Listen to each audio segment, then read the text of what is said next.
It was a group that started with some students about 3 or 4 years ago.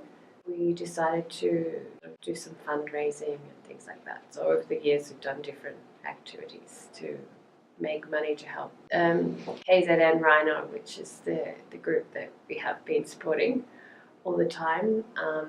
At the moment they have a special project called Act for Rhinos. So we've signed up for that project, and it's where people are doing creative things to help raise awareness and raise funds to protect rhinos. So this year the idea was to make a book.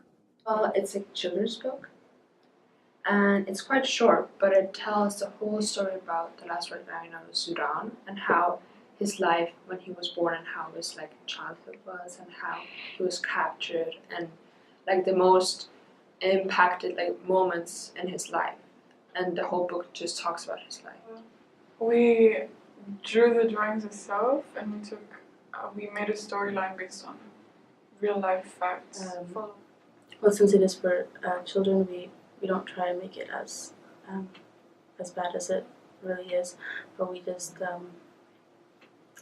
we talk about how lonely he is as a rhino, and how he won't be able to have any more kids, and how after he's gone, there will be no other species like him.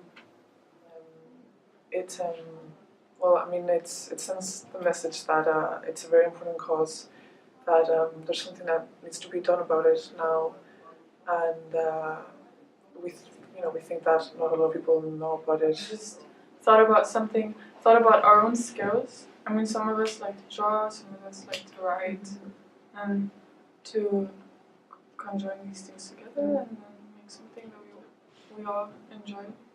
And it was especially Abby who actually came up with the idea. Actually, a few years ago in my old school, I wrote a children's book about an endangered wolf that lives in Ethiopia, and we did it as a class project, and I got the idea from there to do the same thing for this rhino. Yeah, at first we didn't know what kind of ideas, or what kind of we didn't know who we're gonna make the book for. Are we gonna make them for teenagers, or what kind of age groups we wanted to address? But then we decided on a children's book to make it really clear and simple. Maybe the parents can read them to their kids. We're a group of 5, so dividing the what each person had to do was a bit tricky. Though there's 2 people who are in art, so that was easy to they did the drawing, and they also editing each page and finding a company to print the book. It's also a bit difficult. Well, I hope that the people now see and learn about their mistakes and how they have caused this problem, and now they're going to be extinct. Maybe they will think before they act, and not act before they think. We were planning also to translate the book to different languages, like Chinese, for example, and try to sell it to other countries and kind of spread the word even more internationally.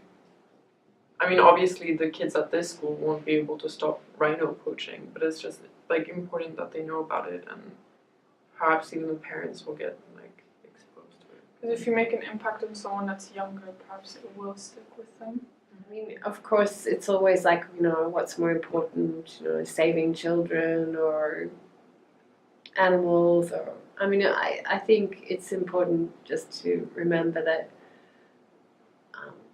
everything's important in its own way. Just because you support one cause doesn't mean you don't support something else, and that protecting our environment and the animals in it is part of the bigger picture of doing something. And I hope that it gives people an idea of what you can do and how you can advocate. And it's not just about raising money, but it's just about letting people know.